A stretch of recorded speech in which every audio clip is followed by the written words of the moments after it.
Hey guys, and welcome to Let's Play Splatterhouse 2 on the Sega Genesis. This is going to be our Halloween special for 2011. It's been 3 months since the events of the first game, which I have also played through, and if you remember, in that game we unfortunately were not able to save Jennifer.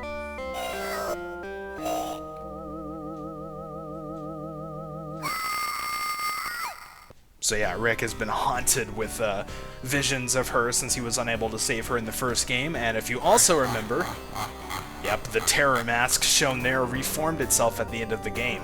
So now the mask is appealing to Rick, saying that we can save her, and things like she doesn't have to die.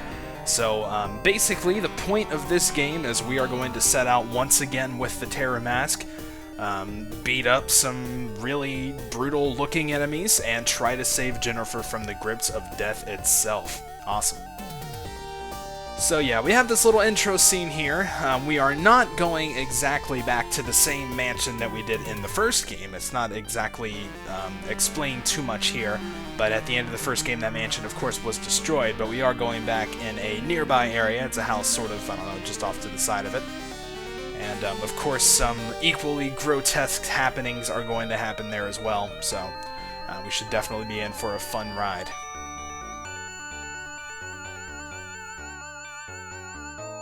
Alright, so I think this intro is pretty much just going to scroll over, we'll see the house, yada yada, you kind of know how it works, so the only thing about this game is the intro does take quite a long time, so let's just go ahead and skip out of that and get to the menu here, Splatterhouse 2. Now we have some options here which were not present in the first game. Of course, first we have our difficulty level, normal, difficult, and game master. I'm just going to stick with normal. And our controls are pretty much the same as they were in the first game, which is definitely a relief if you're used to that one. Of course, we have our jumping, running around, kicking, punching. Rick is still an example of how you solve your problems by punching everything in the face. I said that last time. And we, of course, still have our little slide kick. So mastering the slide kick is probably a good idea. It does more damage than your regular attacks. The only real difference between this one and the first one is that you can only do your slide kick if you do a full jump in the air. Whereas before you could pretty much just tap it and you know, still be able to pull it off. If you do it this time, you just kind of do a stupid little kick on the ground and it's really dumb. So yeah, you're going to have to make sure if you want to pull one of those off, you've got room to do a full jump, which makes it a little bit more annoying, but no, it's still pretty useful, I think. Especially in levels like these, where there's not really a lot of perils you have to worry about. And of course, as you can see, we could pick up various items and weapons we're going to be fighting throughout the game and use them against our enemies, so it's definitely going to be good.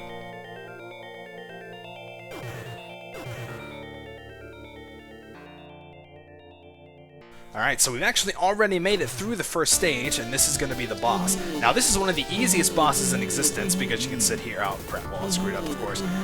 But if you get close enough to him, you can pretty much just have those shots go right over you, and you can just keep punching him. So, you know, it's really no big deal.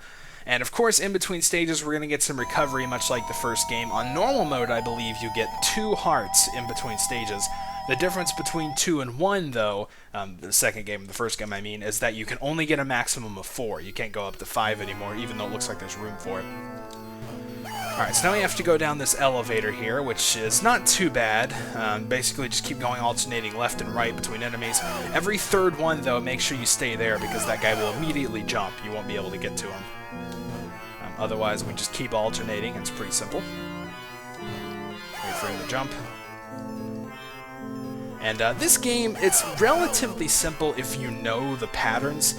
What makes this game actually pretty difficult is that if you don't know the patterns, you get punished very heavily for mistakes. Enemies will gang up on you, you'll get into you know, horrible situations that are almost impossible to get out of without taking maybe 1 or 2 or more hits. So if you know what you're doing, you can generally make it through this game alright without too much trouble. If it's your first time through, though, you're going to have to be doing a lot of retries.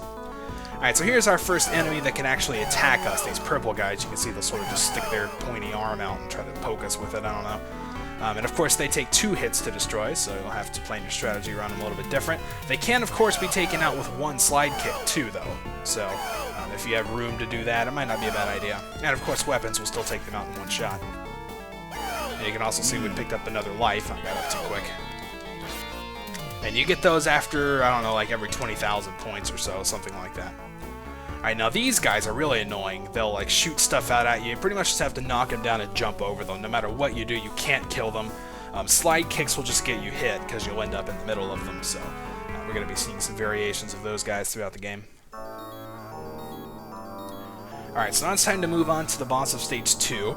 Thankfully, we have a free hit. Remember, I said you get 2 recovery in between each stage, so as long as we only get hit once, we'll be fine. Now, this guy, basically, you just want to kick him whenever his eye is open. Make sure you jump over whenever he throws up at you, or whatever he does there. Basically, just take out the skulls, jump over the guy, kick him.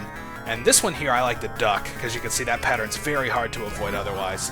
Like I said, you kind of just have to know what you're doing going into it, otherwise it can be really tough.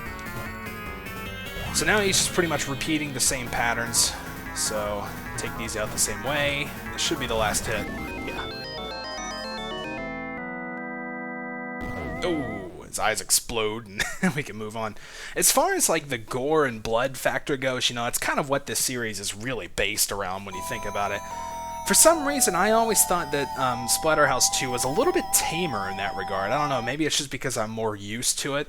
Or, you know, maybe it's just because they kind of learned from the first one when it got banned in a lot of places. But, I don't know. Either way, I don't really think it's as bad. I mean, obviously, it's, you know, it's still pretty gory, it's pretty bloody, it's pretty horror-themed, you know. But, overall, I mean, when you compare it to the first one, it also might just be because the graphics are a little bit worse being on the Genesis instead of an arcade machine. But, I don't know, it just doesn't really have the same effect. But, of course, I mean, it still has that effect somewhat. But it just maybe not as good as the original did to me. I don't know. Alright, so obviously, if you've probably guessed, this water you do not want to jump in. And make sure you can take out the fish as they're jumping out at you. That can be kind of a pain.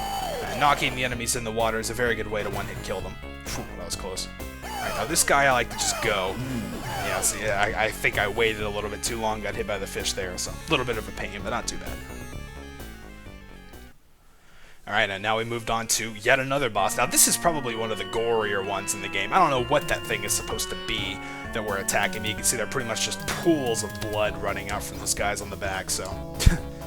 Alright, now here you can pretty much just duck under these guys. You want to grab the chainsaw, of course, and hit these whenever they come down. We're going to start with the 2 outside ones. You hit them twice, and each one will get destroyed, so...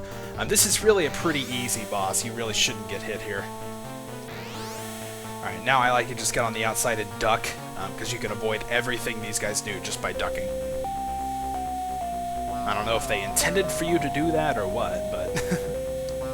Alright, then when the 2 come down in the middle, you can start attacking again. These are the only 2 left we gotta take out, even though we just saw all 4 of them come down. I don't really know what's up with that either. So let's hit him again, and that'll take out all of them. Now, at this point, it's defeated, so...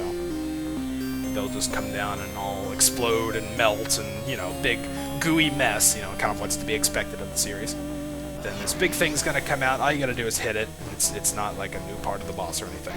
Hit it a couple times, it'll go down. Yeah, that's a lot of blood. Alright, so now we're moving on to Stage 4. At this point, believe it or not, we're pretty much halfway through the game. But of course, I mean, I think there are 8 stages in total. But of course, as we go on, the stages are going to get a little bit longer. I don't remember if it's this one or the next one. It might be this one. But it's really, really long. It's got like 4 or 5 different screens you have to go through. So, you know, conserving your health is definitely very important in that case. Now here we pretty much just keep scrolling to the right. Obviously you don't want to get hit by the Kraken or whatever that is over to the left. So just keep on moving. Basically, I try to stay somewhat in the middle here, maybe slightly to the right, so you can sort of see what's coming. Some of them run at you pretty fast, and if you get hit, you really get knocked back and can get into a world of hurt. So alright, there we go. Once you stop seeing them for a few seconds, he goes away, and then we can move on. Alright, it's actually the next stage I was thinking of that's really long. This one is kind of interesting. We've got these guys that are going to pretty much keep spawning.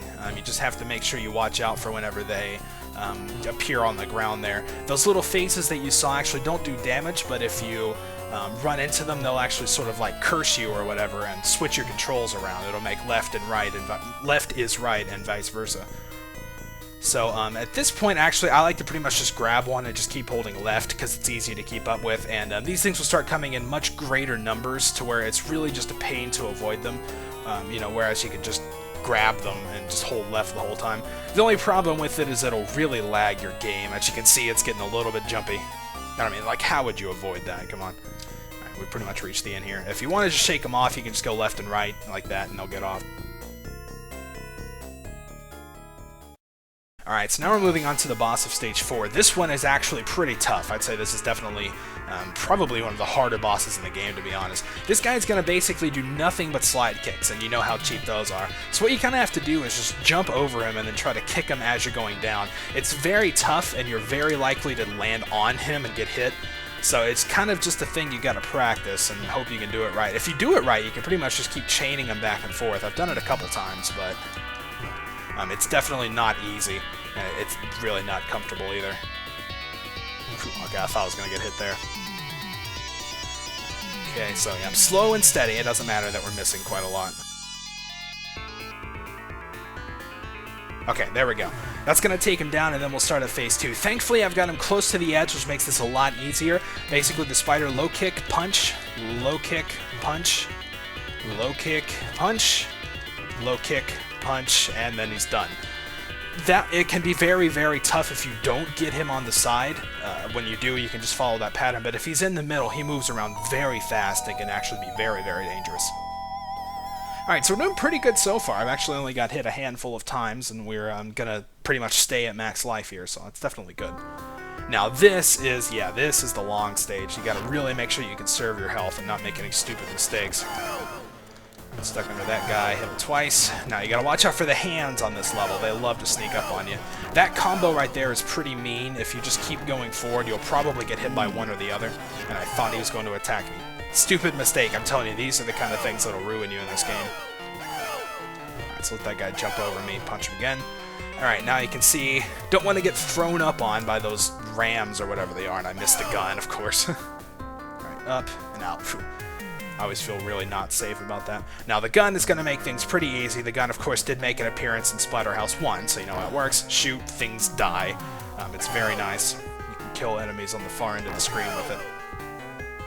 You can't do anything about these guys, though, so you just got to make sure that you don't run into their puke. As weird as that sounds. Grab it. Whew. And you have plenty of shots. You don't have to worry about saving it. I remember in Splatterhouse 1, we actually saved...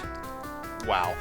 Some of the shots for the boss at the end, but see, we had 2 left and we actually wasted 1, so. Alright, now this part you can see we're going to be obscured by these bookcases in the foreground. Basically, we're just going to have a bunch of hands coming at us, and since they're low to the ground, these bookcases can make this a little bit of a pain. Just make sure you're careful. Just take it somewhat slow. And just, you know, try to look in the gaps whenever you can. Now here, you want to jump back to the left because they come pretty much at all angles and you'd get hit if you tried to stand there and kill them. But from here on out, it's pretty straightforward. Everything should just drop down right in front of you.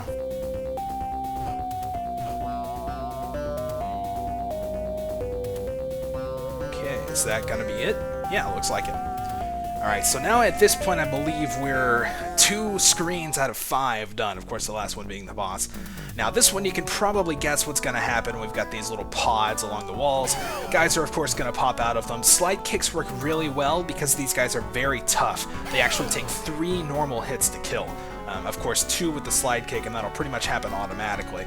So basically the ones that'll come out are always the ones that are right after the ones that are bubbling. I know that was kind of a long phrase, but see this one like that I'm standing in front of has bubbles coming out of it. That means the one after it has a chance to come out. As you can see, that happened there. So if you keep that in mind, you can pretty much be alright. They won't surprise you or anything. But you know, just if you want to just keep slide kicking to be safe, might not be a bad idea. Okay, now this screen is very tough and very unfair, especially if you don't know the exact pattern of these things. Basically, we're going to be dealing with a lot of these, and of course the water, it will damage you, so don't stand in it. Just jump over whenever you see them coming. Now here, we pretty much just have to wait it out, and yeah, you kind of have to stand right on the edge. It's very tough to do. Alright, now here we want to wait for these two. Go back down and we can jump over them then. You can of course punch them if you want. The problem with that is they will come right back up afterwards unless you let them stay up for a little while like that, in which case you can usually get by them. Let's jump back over that one, make our way through here. Now here, wait, so you can jump over that guy. It's very easy to get hit by him. And once we make it up the stairs, we'll make it through that screen. It looked like that wasn't too bad, but if you don't know the exact pattern of where those things are, then they can really punish you. Alright, now here we're basically just going to have to take it slow and steady, like I said before. There's going to be a lot of places we're going to have to stop and wait, and of course a lot of these things to deal with. You can see you don't just want to be reckless and jump through. You could very easily get hit. And of course this guy is going to be the boss of the stage, so we're just going to have to wait for a chance to actually get him. Now we can pick up the potion here if we want, and actually destroy that guy just to make our lives a little bit simpler. And just watch out for the fire he throws, because it will do like 3 squares worth and can very easily hit you if you're anywhere close. So pretty much, like, I mean, whenever I see him, I always just run straight to the left. I pick this one up and throw it pretty much immediately, and you can get a shot in at him. That doesn't actually do any damage. We're not really in a fight, per se. That just kind of knocks him off the screen, so we don't have to deal with this stuff for the time being. Oh man, that was really close. I want to try to not get hit, because that would put me at 4 hearts in the next round if we can just, you know, stay perfect through here. Alright, now when the 2 come down one after another, we want to get ready, do a jump slide kick, and that'll take him down. You can hit him with anything, but I like doing the slide kick, you know, because it looks really cool, especially when you splatter his, like, face on the floor. Alright, so now we're moving on to stage number 6. And this is a pretty big one, so pay close attention. I love the music for this stage, too. It's like they just pick the most random notes, you know? I like it. It works really well.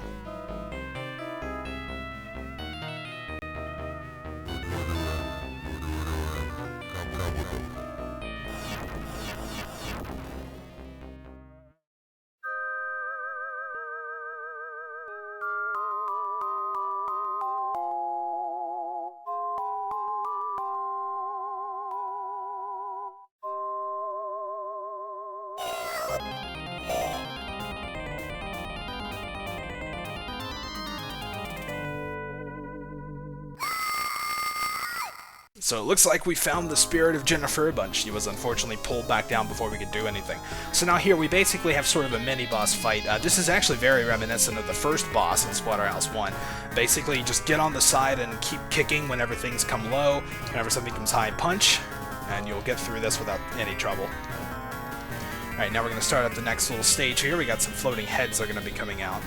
And you can either destroy them or avoid them. I usually find destroying them is easier, just because that stops them from sort of floating around, you know. Alright, now here, get back just a little bit and punch them as they come to you. Now things are going to start speeding up a bit. Low, high, duck for that one. Kick him, punch him. There you go. Okay, and now the big head himself's going to come out. Just kick him in the top left there. You can hit him in another chance too. I just find that to be the easiest. That'll make whatever that thing is come flying out, and we've completed the stage, and we drop into the portal. Alright, now, this is where the game actually starts getting pretty unfair, even if you know what's coming. In my case, of course, I do know what's coming. I usually get hit at least twice in this part, so just stay on your toes as much as you can. Of course, the background doesn't help matters. It's like really bright and distracting, you know. Alright, so you pretty much just want to kill these things as they come in. You don't have to kill them, of course, you can avoid them, but it's usually easier to just kill them. Now here, these guys are going to home in on you, so yeah, I mean, that's really hard to do. Rick just isn't fast enough, I don't think, to keep up with them. Alright, then it's going to sort of repeat. They're going to drop from the ceiling again, and then come in from either side, then fly in, and then the 2 more home in. Yeah, see, I mean, he's just not fast enough. And make sure to watch out for that last one, too. That can be really mean. But see, there you go. I mean, I got hit twice. I can't find a way to make him keep up with it. Thankfully, this boss isn't too bad if you know what you're doing. You can punch these things away. Make sure you leave one, though, otherwise the rest of them will respawn. Then just get in between here and avoid the lightning bolts, and this is pretty much all it's going to do. You're just going to repeat this. So just keep your wits about you. It really isn't too bad, and the music is awesome, too. This is probably my favorite theme in the entire game. Just punch that whenever you get the chance. Make sure you avoid these. It looks like you're really close, but you actually have quite a lot of leeway. Alright, so maybe just 1 or 2 more, and this part will be done. Okay, there we go. We freed Jennifer. Now, at this point, get to the right, keep holding right, because we're going to move into this little auto-scrolling section. If you're not holding right, you get moved back like that. And whatever this guy is, I have no idea. He's going to come back and chase you. Basically, he'll try to shoot out these things, which are called lightning bolts, to sort of scrape across the ground. If you stay to the right, you really only have to worry about taking out 2, which makes it a lot easier to deal with. This one you kind of need to jump and kick for, otherwise that happens. Alright, so let's... Alright, yeah, thankfully that one went back. Alright, so we got into a little bit of trouble there, down to 1 heart, which means we're not going to be at max life for the next section, but we should still be alright. And you can see that'll finish it off. We run back through the other portal and take Jennifer with us, so I guess we saved her. Now, of course, the house is collapsing. Let's get out of here. Hey, well, I couldn't say it better myself. And this is stage number 8, which I said before is the final stage. So our 3 hearts are pretty much going to have to carry us through this section, another mini-boss, and the final boss. It gets a little bit tough, yeah. Alright, so let's see. Crap. Yeah, the thing about this is there's no indication of where those things are falling. I mean, there's no shadow, there's no nothing. You pretty much just have to know. The middle is generally safe, you know, most of the time. You also have to deal with these guys who are going to keep popping back up whenever you punch them. Now it's going to go to the right. It does kind of have a predictable pattern, but again, like your first time through, you have no way of knowing what that pattern even is. Then once those 2 on the outside hit, that should finish it off. We've only got 2 hits left, which is not comfortable, but it's probably doable. We may very well have a chance of getting through this without a death.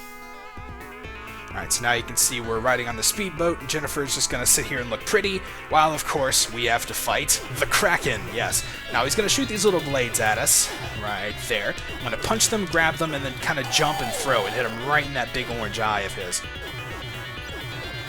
And we pretty much just want to keep repeating this. For right now, it's really simple, because he always just throws them on the same level. But here, before too long, he's going to start shooting some like that, in the middle and low. You can get the low ones, but I wouldn't recommend it, because crouching just kind of takes time. And the middle ones, there's nothing you can do about it. You just kind of have to jump over them. Of course, I missed. Shoot another high one out. Hit him. Okay, there we go. And that'll take care of him. Okay. Now we have 1 hit for the final boss, which is this screen right here.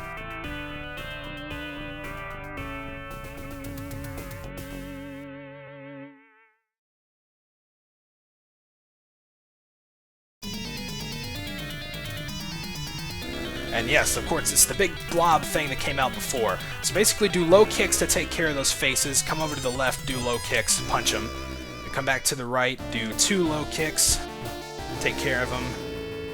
Left side, 1 low kick, punch. Now we move on to the next stage. We're going to punch, punch, jump, kick. It moves fast. Like I said, you kind of just have to know how to take care of it. And if you continue this strategy, we should be alright here, because the final phase is really not too much to worry about. If you miss whenever you do the jump kick here, it'll start going around and around and be really a lot of a pain. Now here he's going to just turn into this little small head. He's going to go right, right, left. Then he's going to make 2 rights here. Then he's going to go right again. Left, then a right, and that'll do it. We took him out without getting hit. Again, that's just one of those things you really just have to memorize the pattern. I mean, it's what makes this game so unfair your first time through, because you have no idea what to expect. If you know how to do it, this game is actually relatively simple. I mean, I didn't even get hit on the final boss at all. We had no deaths or anything like that. So I'm really pleased with that, because it's not always that I can do it without deaths. Because, like I said, mistakes are very, very punishable, and they really like to capitalize when you do screw up, but thankfully we made it. The monstrous visage has disappeared into the lake, and the terror mask has left me as I was with Jennifer. But what of the mask? Weren't you still wearing it? As long as that mask remains, it can happen again.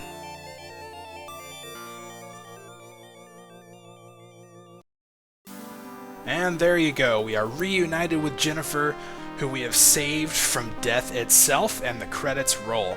So there you go, that's Splatterhouse 2. I'd say it's a pretty worthy sequel to the original. I mean, of course, the original was not some big game either. I mean, it's just a little side-scroller you could beat in half an hour.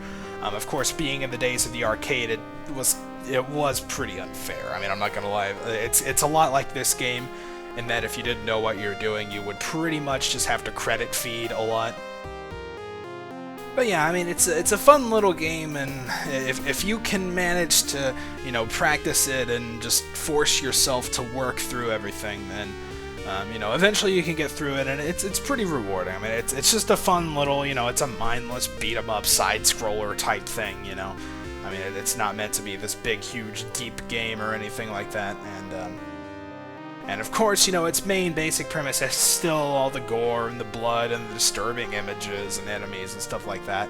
So it's just kind of like I said, I don't know if it's really just because I got jaded, I guess, by the first game, but it seems to me like the second one is just not quite as bad as the first one was. I don't know, that's just my take on it.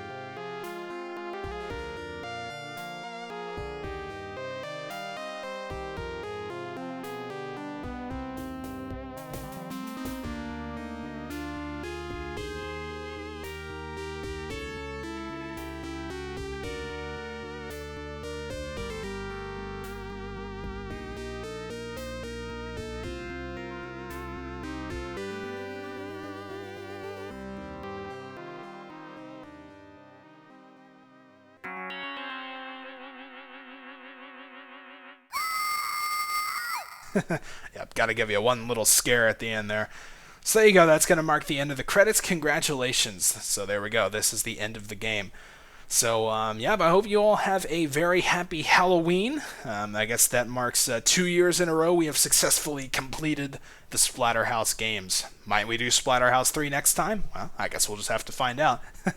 So, alright, yeah, like I said, hope you all have a great Halloween. Have fun at your costume parties, trick-or-treating, whatever you decide to do.